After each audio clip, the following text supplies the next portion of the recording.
Hello everyone, welcome to my YouTube channel Excel in Education. Friends, आज की इस video में हम लोग करंट अफेयर के इम्पॉर्टेंट टॉपिक्स को डिस्कस करेंगे। ठीक है, क्योंकि नेट के फर्स्ट पेपर में आपके करंट अफेयर के टॉपिक्स आते हैं, जैसे कि क्वेश्चंस बनते हैं आपके आईसीटी से संबंधित हो, हायर एजुकेशन से हो या पीपल डेवलपमेंट एंड एनवायरनमेंट से। तो वो सारे टॉपिक्स को हम धीरे धीरे सीरीज़ में कवर करते जा रहे हैं। इसके पहले 5 दे दिए मैंने, वीडियो दे दिए हैं करंट अफेयर के, और ये 6ठे नंबर की है, तो आप लोग उनको भी देख लीजिएगा। उनमें रिलेटेड जो है एक्सप्लेनेशन प्लस संभावित प्रश्न क्या बन सकते हैं या पूछे क्या गए हैं, वो सारे मैंने कवर किए हैं। ठीक है, तो आपके लिए हेल्पफुल होगा, आप लोग देख लीजिएगा। कई एक क्वेश्चन ऐसे बन जाते हैं जो कि अभी वर्तमान में चीज़ें क्या चल रही हैं उनसे संबंधित क्वेश्चन बन जाते हैं। ठीक है, और टेलीग्राम चैनल को भी आप लोग ज्वाइन कर लीजिए, क्योंकि वहाँ पर आप देख लीजिएगा इम्पॉर्टेंट पीडीएफ, मैं फालतू के कुछ भी कंटेंट वहाँ पे नहीं दे रही हूँ। जो आपकी परीक्षा से संबंधित हैं वो सारी चीज़ें मैं वहाँ दे देती हूँ, क्योंकि यहाँ पर मान लीजिए डिटेल देना मुश्किल होता है। कुछ चीज़ों को हमने कंसीडर किया, लेकिन आपको डिटेल में पढ़ाना है, बताना है उन चीज़ों को, तो मैं वहाँ पे दे देती हूँ पीडीएफ के फॉर्म में। ठीक है, तो चैनल को आप लोग टेलीग्राम चैनल को सब्सक्राइब कर लीजिए, मतलब ज्वाइन कर लीजिए, और वहाँ पे आपको चीज़ें मिल जाएंगी। ठीक है, चैनल पे आप पहली बार देख रहे हैं तो सब्सक्राइब ज़रूर कर लीजिए, और वीडियो पसंद आने पे लाइक एंड शेयर ज़रूर किया करिए, क्योंकि आपका एक लाइक सब्सक्राइब मेरा मोटिवेशन ज़्यादा बढ़ाता है और मेरे को बूस्टअप करता है कि मैं आपके लिए ऐसे ही कंटेंट को तैयार करूं। चलिए फ्रेंड्स, आगे स्टार्ट करते हैं, और ये सभी करेंट अफेयर के इम्पॉर्टेंट टॉपिक्स हैं, आपके लिए हेल्पफुल होंगे। देखिए, annual status of education report है असर। ठीक है, एक तो इसका फुल फॉर्म याद रखिएगा, असर, ASER, annual status of education report. ये आपकी शिक्षा की वार्षिक स्थिति रिपोर्ट है, क्योंकि अभी देखिए अब क्या साल का एंड हो गया है, तो इस तरह से काफ़ी रिपोर्ट्स आपको ऐसे देखने को मिलेंगी जो मैंने इसी वीडियो में कवर की हैं। ठीक है, तो उनके थोड़े से आंकड़े आप याद रखिएगा, और उन चीज़ों से संबंधित चीज़ें क्या है वो मैं सारा आपको यहाँ बता दूँगी, कोई भी क्वेश्चन इससे बाहर नहीं जाएगा। ठीक है, तो देखिए असर, annual status of education report, इसका नाम याद रखिए, फुल फॉर्म क्या होता है, ये कब जारी की गई है। ये वार्षिक स्थिति रिपोर्ट है 2021 ग्रामीण क्षेत्र से है। ठीक है, और प्रथम फाउंडेशन, ये एक फाउंडेशन का नाम है, NGO है, इसके द्वारा जारी की गई है। ठीक है, 17 नवंबर 2021 को प्रकाशित की गई थी, तो ये अभी लेटेस्ट की है। और वैसे भी देखिए, जो 2022 अब आपका बीत चुका है, तो उससे संबंधित जो भी करंट अफेयर जो फैक्ट्स हैं वो भी पूछे जा सकते हैं। ऐसा कुछ नहीं है कि बहुत ज़्यादा दिन हो गए हैं, तो उनसे संबंधित चीज़ों को अभी आपको थोड़ा सा याद रखना चाहिए, क्योंकि इस परीक्षा में पूछे जा सकते हैं। ठीक है, तो यहाँ पे देखिए असर की क्या, इसमें मुख्य बिंदु क्या थे कि ग्रामीण भारत में 5 से 16 आयु वर्ग के बच्चों की स्कूली शिक्षा की स्थिति पर रिपोर्ट प्रदान करती है, जिसमें बुनियादी पढ़ने की, जैसे कि इसका जो सर्वे किया जाता है वो आपका इन सब्जेक्ट में होता है, जैसे कि हिंदी, इंग्लिश, मैथमेटिक्स। ठीक है, अंक गणितीय कार्यों को करने की क्षमता शामिल है। यहाँ पर इस वर्ष असर ने फ़ोन आधारित सर्वेक्षण प्रारूप का पालन किया था। इस बार के जो ये रिपोर्ट आई है वो फ़ोन पे आधारित थी। ठीक है, फ़ोन के आधार पर सर्वे किया गया था, क्योंकि कोविड-19 का जो है महामारी का काल था, तो क्षेत्र सर्वेक्षण संभव नहीं था। क्षेत्र सर्वेक्षण समझ रहे हैं हम, फील्ड सर्वे किया जाता है जो घर घर जाके किया जाता है, लेकिन अब की बारी संभव नहीं था। तो ये सर्वेक्षण सितंबर-अक्टूबर 2021 के दौरान आयोजित किया गया, और किस पे, फ़ोन आधारित सर्वेक्षण पहली बार किया गया था। ठीक है, और ये पता लगाने की कोशिश करता है कि कोविड-19 महामारी की शुरुआत के बाद से 5 से 16 आयु वर्ग के बच्चों ने घर पर कैसे अध्ययन किया। ठीक है, तो ये चीज़ें यहाँ पर इसके सर्वे के द्वारा पता लगती हैं। अब ASER रिपोर्ट के बारे में थोड़ा सा जान लेते हैं कि ये है क्या। जो असर एक वार्षिक सर्वेक्षण है, जिसका उद्देश्य भारत में प्रत्येक राज्य और ग्रामीण जिले के बच्चों की विद्यालयी शिक्षा की स्थिति एवं बुनियादी अधिगम के स्तर का विश्वसनीय वार्षिक अनुमान प्रदान करता है। ठीक है, लर्निंग एबिलिटीज़ को बात करता है कि जो बेसिक लर्निंग एबिलिटी उसमें क्या होनी चाहिए, कि जैसे इसको ऐसे समझिए कि जैसे कि किसी बच्चे के 3rd क्लास का जो है सर्वे किया गया, असर ने सर्वे किया, तो उसको ये आना चाहिए कि वो 2nd क्लास की जो है सब्जेक्ट हैं, या जो भी उससे हिंदी, इंग्लिश या ग्रामर से संबंधित चीज़ें हैं वो उसको आनी चाहिए। ठीक है, अंक गणितीय कार्यों की बात करें तो जो 2nd क्लास का एक सिलेबस होता है वो उस बच्चे को आना चाहिए। तो इसी का ये सर्वे किया गया कि उसका अचीवमेंट लेवल क्या है।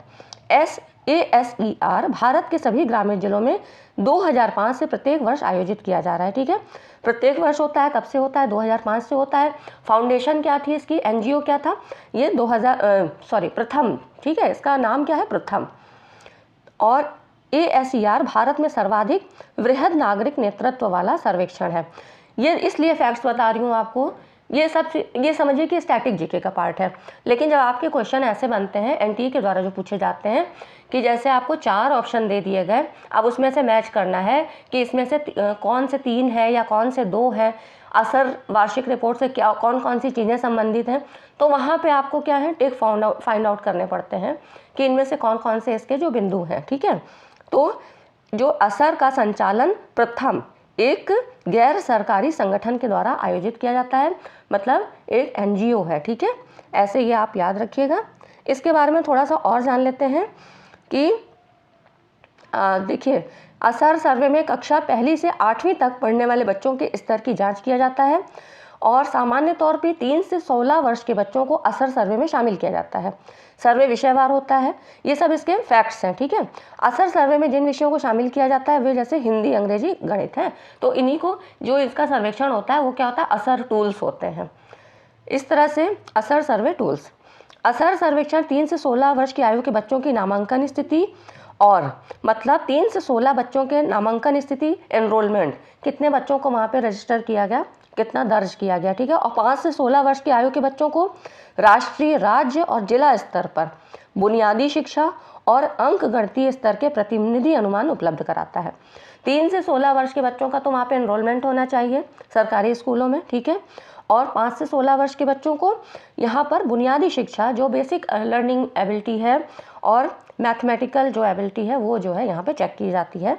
अब कुछ यहाँ पर रेशियो थे, ये देखिए 2018 में समग्र नामांकन की बात कर रहा है, टोटल एनरोलमेंट की बात, तो 2018 में 97.2% था। अब यहाँ पर 2022 में 98.4% हो गया। तो मतलब ये किया गया था 6 से 14 वर्ष की आयु के बच्चों का, मतलब ये पॉजिटिव रिजल्ट था। ठीक है, ये रिजल्ट है पॉजिटिव है, सकारात्मक है।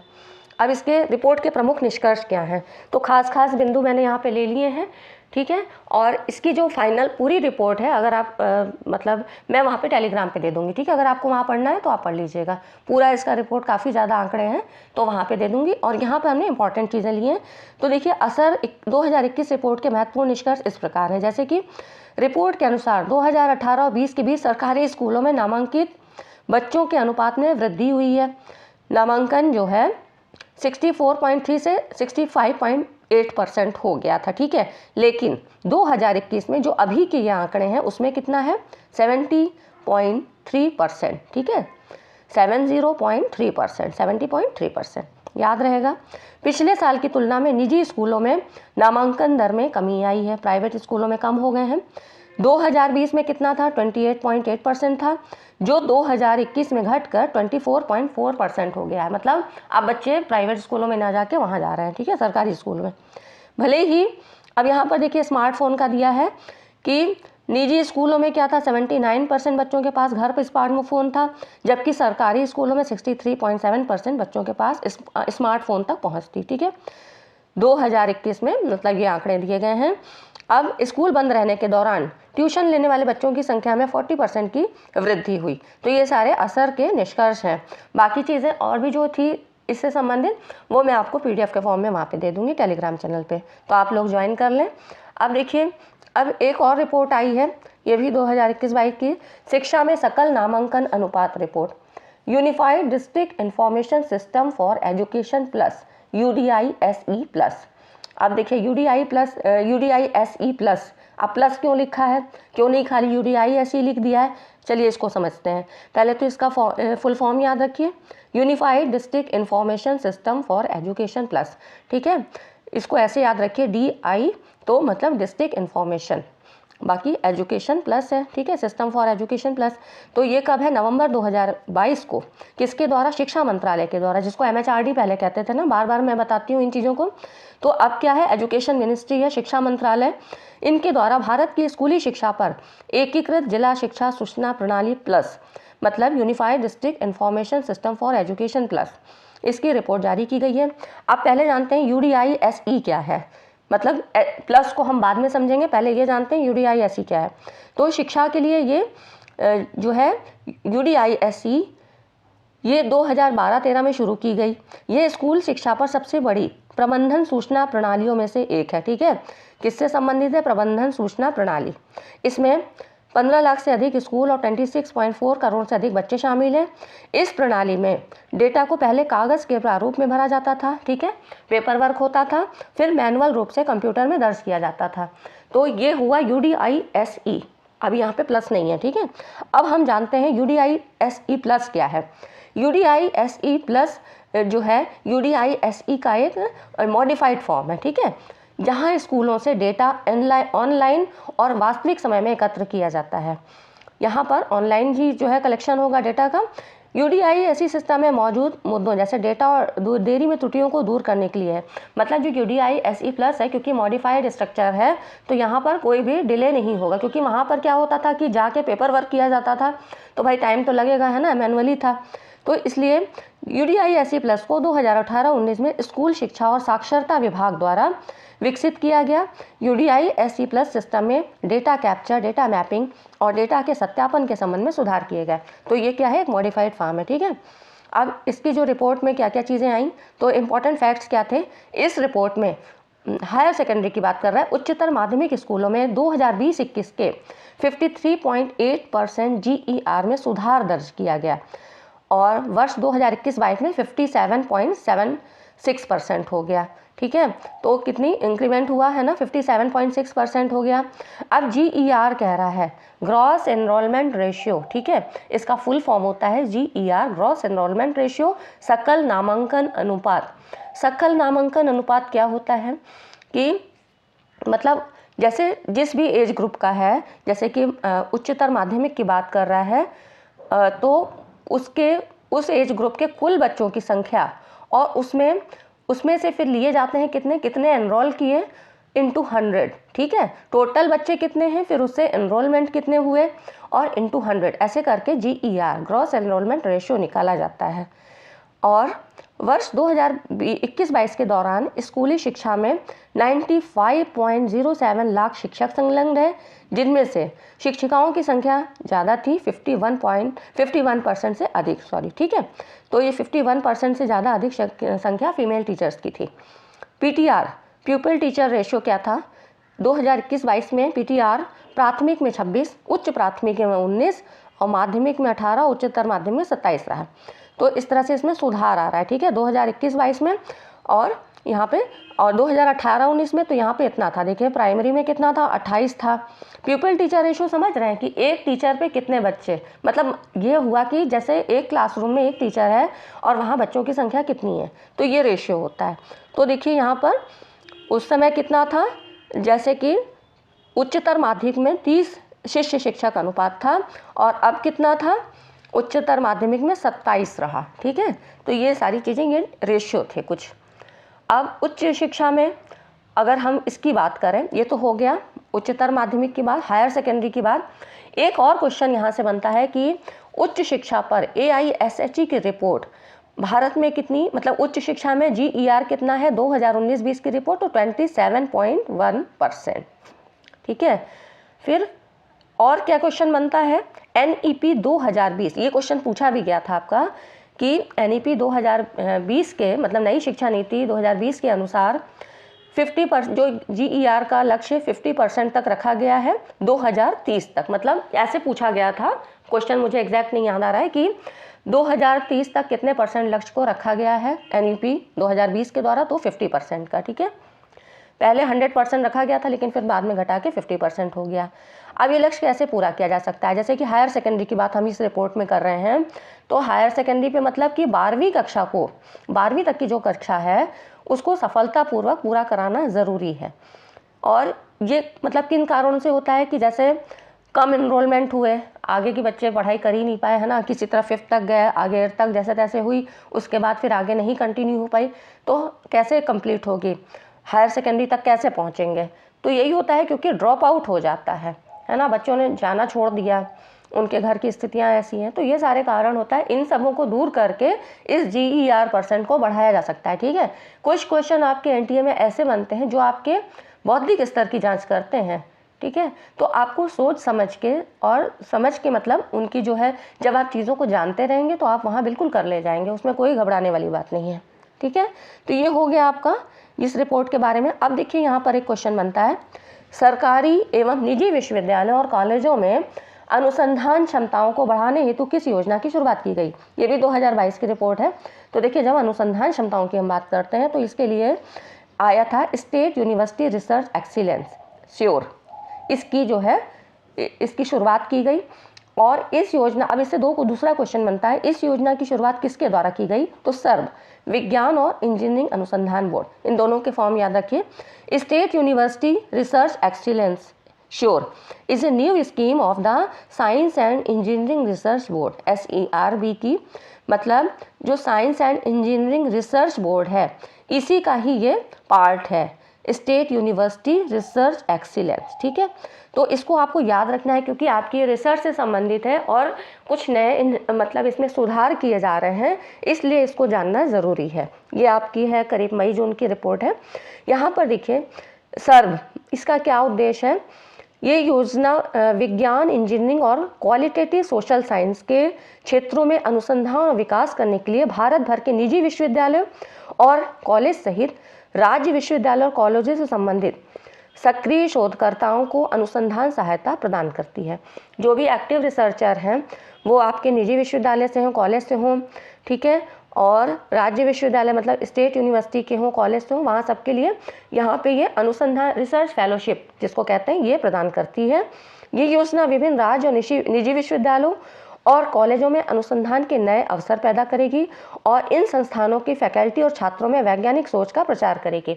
मतलब अभी जो है काफ़ी जो है इस पर ध्यान दिया जा रहा है कि रिसर्च के नए नए इनोवेशंस हों और आपकी सोच ऐसी डेवलप हो, ठीक है, जिससे नए नए अनुसंधान किए जा सकें। तो इसके लिए बहुत सारे ऐसे फेलोशिप चलाई जा रही हैं। तो उसी से संबंधित है ये आपकी श्योर और सर्व, ठीक है, SERB और SURE, ठीक है। अब देखिए यहाँ पर हो गया। हाँ, नेक्स्ट क्वेश्चन है, किस राज्य सरकार ने सौर ऊर्जा नीति 2022 का मसौदा जारी किया था। तो ये था उत्तर प्रदेश की सरकार ने, सोलर एनर्जी पॉलिसी की बात है। तो यहाँ पर देखिए इन्होंने ये किया कि, और इससे क्वेश्चन ये बनता है कि प्रदेश सरकार ने, जैसे उत्तर प्रदेश सरकार इन्होंने जारी किया, प्रदेश सरकार ने वर्ष 2026-27 तक कितने मेगावाट सौर ऊर्जा क्षमता प्राप्त करने का लक्ष्य निर्धारित किया है। तो ये 22,000 मेगावाट है। मतलब इनकी ये 5 साल की जो है योजना है। 16 नवंबर 2022 को उत्तर प्रदेश के मुख्यमंत्री योगी आदित्यनाथ जी की अध्यक्षता में हुई कैबिनेट की बैठक में उत्तर प्रदेश सौर ऊर्जा नीति 2022 को मंजूरी दी गई है, ठीक है। ये अभी की रिपोर्ट है और क्योंकि सोलर एनर्जी से संबंधित है तो भी क्वेश्चन बनता है। इसमें सौर ऊर्जा को प्रोत्साहन देने के लिए कई प्रावधान किए गए हैं। ये नीति 5 वर्ष तक लागू रहेगी। तो टाइम कितना हो गया, 2026-27 तक, और लक्ष्य कितना है, 22,000 मेगावाट, ठीक है, ये याद रखना है। उत्तर प्रदेश सौर ऊर्जा नीति 2022 के क्रियान्वयन के लिए यहाँ पर यूपी नेडा को नोडल एजेंसी नामित किया गया है। अब ये भी क्वेश्चन बनता है कि किसके द्वारा इसका जो है कार्य संचालन होगा। तो ये है यूपी नेडा, इसका फुल फॉर्म याद रखिए, Uttar Pradesh new and renewable energy development agency, ठीक है, यूपी नेडा, ये आपको याद रखना है। इतनी चीज़ें ही बस इसमें जानने की हैं जहाँ से क्वेश्चन बन सकते हैं, ठीक है। तो आप देखिए अगला क्वेश्चन है, देश की किस मुफ्त टेलीमेडिसिन सेवा को ABDM Ayushman Bharat digital mission के साथ एकीकृत मतलब यूनिफाइड करने की घोषणा की गई है। तो ये है ई-संजीवनी, ठीक है, ई-संजीवनी को ABDM से यूनिफाइड करने की घोषणा की गई है। अब ये क्या है, ई-संजीवनी क्या है, तो देखिए इसके बारे में जानते हैं। अब ई-संजीवनी क्या है, ये एक राष्ट्रीय डॉक्टर से डॉक्टर मतलब डॉक्टर टू डॉक्टर टेलीमेडिसिन सेवा है। पहली चीज़ तो ये जानने की हुई, ठीक है, नेशनल लेवल पे है, जो डिजिटल प्लेटफॉर्म के माध्यम से पारंपरिक शारीरिक परामर्श का विकल्प प्रदान करने का प्रयास करती है। मतलब डॉक्टर आप वहाँ पर टेलीफोन के मतलब डिजिटल माध्यम से कैसे भी बात करके ऑनलाइन माध्यम से आप जो है वहाँ पर अपना इसका जो है परामर्श ले सकते हैं, मतलब एडवाइस ले सकते हैं।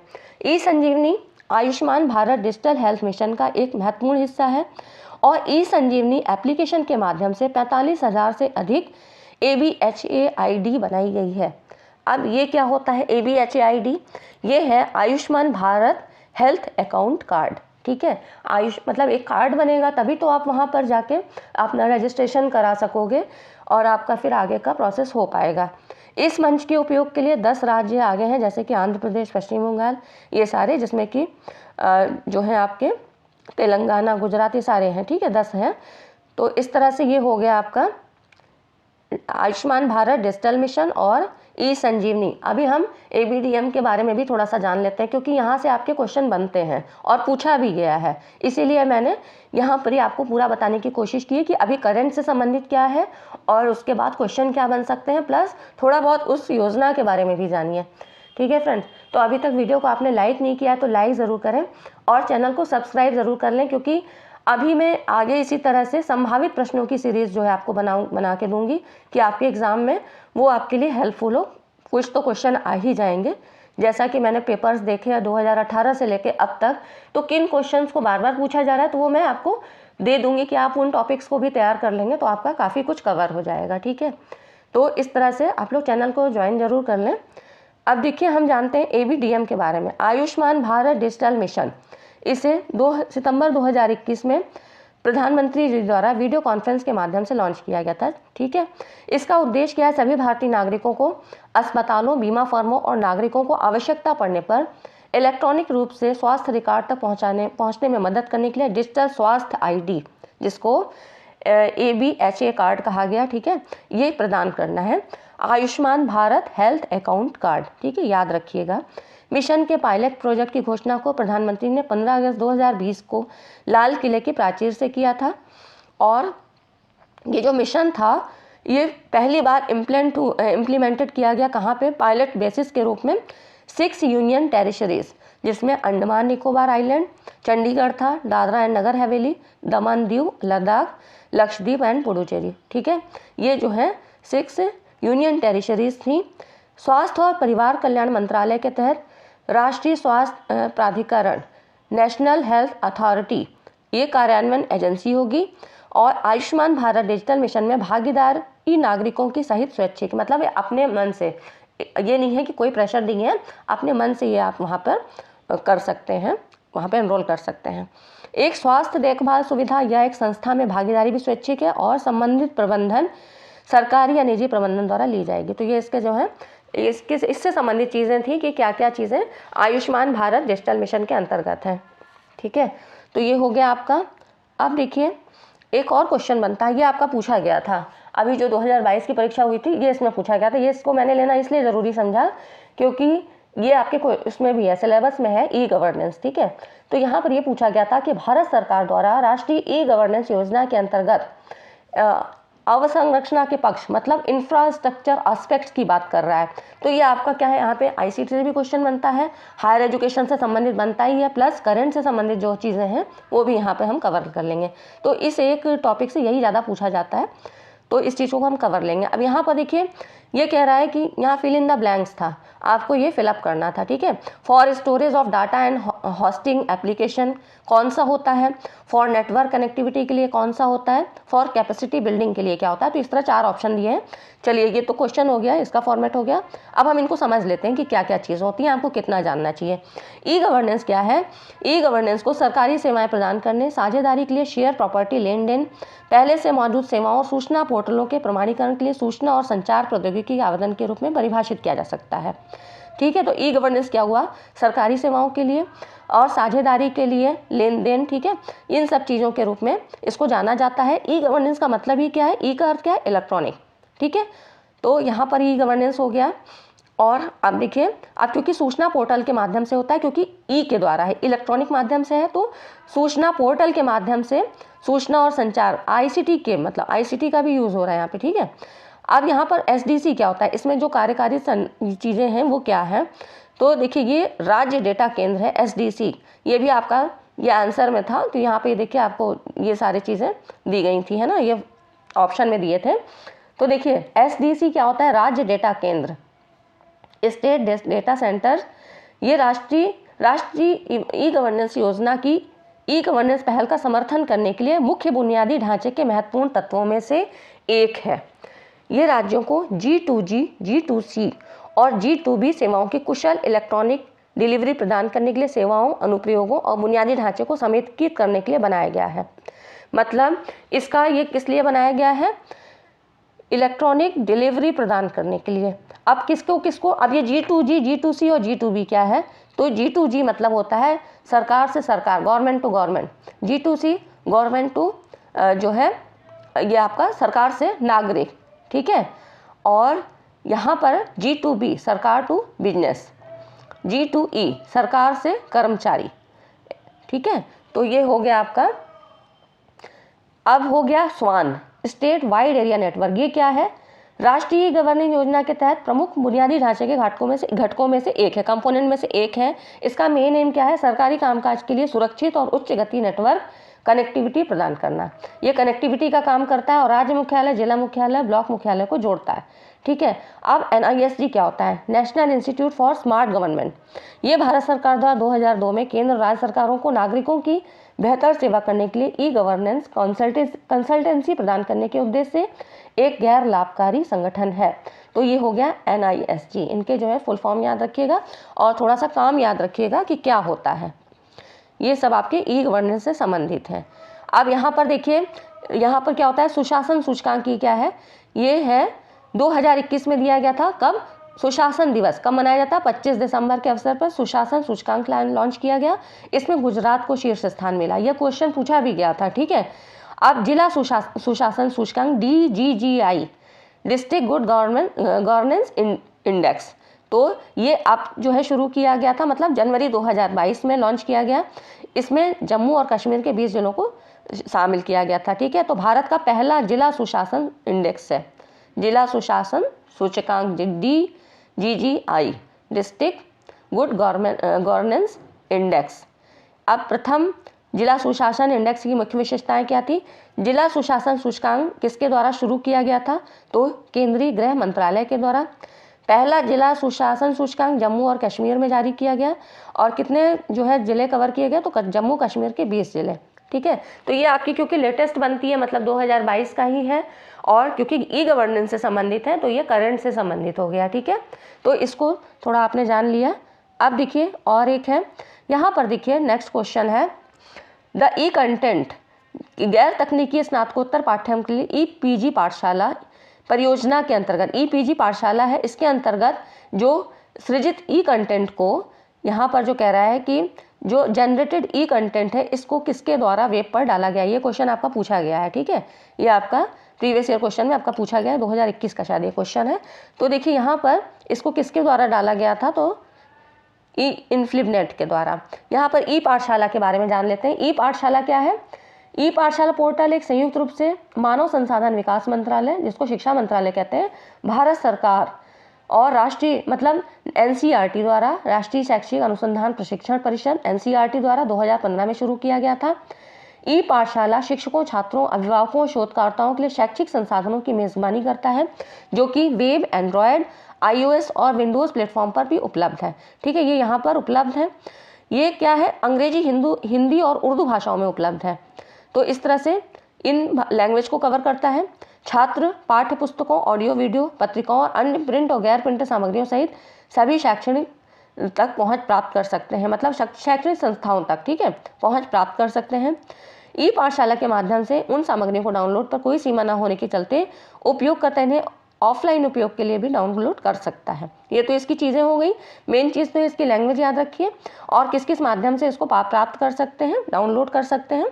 गैर तकनीकी स्नातकोत्तर पाठ्यक्रम के लिए EPG पाठशाला परियोजना के अंतर्गत सृजित ई कंटेंट को INFLBT जो है इनफ्लिबनेट, ठीक है, इनफ्लिबनेट द्वारा वेब पर डाला गया। इनफ्लिबनेट क्या है?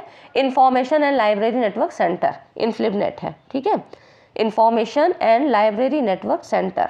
तो ये याद रखिएगा इनफ्लिबनेट। इसका जिक्र मैंने पहले भी किया था, मूक्स वगैरह जब आपने पढ़ा था तब भी। NPTEL क्या है? एक राष्ट्रीय कार्यक्रम है जो IIT तथा IISc द्वारा संयुक्त रूप से संचालित किया जाता है। इसके अंतर्गत विभिन्न विषयों के ऑनलाइन कोर्सेज व प्रमाण पत्र दिए जाते हैं, ठीक है। तो ये हो गया आपका जो है टीएल के बारे में और इन्फ्लिबनेट के बारे में। ठीक है, तो इसका राइट ऑप्शन ये होगा। स्वयं और इग्नू को आप जानते हैं, एनपीटीईएल टीईएल के बारे में बता दिया गया है ना कि ये एनपीटीईएल क्या है, राष्ट्रीय कार्यक्रम है। जो चीज़ें नहीं पता थी वो बता दी हैं। ठीक है, बाकी आप जानते हैं स्वयं है क्या है, इग्नू क्या है, ये सारी चीज़ें जानते हैं और हमने कई बार डिस्कस भी किया है। तो ठीक है फ्रेंड्स, आज की वीडियो में इतना ही, और फिर इसके बाद हम लोग ऐसे ही करंट अफेयर्स के टॉपिक और संभावित प्रश्नों की सीरीज़ में अभी ले आऊँगी, हर एक जो है आपके जितने भी यूनिट हैं उनसे संबंधित। ठीक है, तो आप लोग चैनल को सब्सक्राइब ज़रूर कर लीजिए। मैं जल्द से जल्द देने की कोशिश करूँगी, जिसमें कि इंडियन लॉजिक, जो कुछ ऐसे नए कंटेंट हैं, जो नई चीज़ें हैं, उनको अब जो है क्वेश्चंस के माध्यम से कि संभावित प्रश्न कहाँ से बन सकते हैं, उन चीज़ों को यहाँ पे कवर कर लेंगे। तो चलिए मिलते हैं अगली वीडियो में। वीडियो सेशन अच्छा लगा हो, समझ में आया हो, लगा हो कि हेल्पफुल है, तो वीडियो को लाइक ज़रूर कर दीजिएगा। लाइक करने से ही मुझे पता लगता है कि आपको ये कंटेंट कितना समझ में आ रहा है, मुझे किस लेवल तक और देना है, कितनी चीज़ें प्रोवाइड करनी है। ठीक है, तो आप लोग चैनल को सब्सक्राइब ज़रूर करें, वीडियो लाइक करें, शेयर करें और चैनल पर बने रहें। Thanks for watching this video.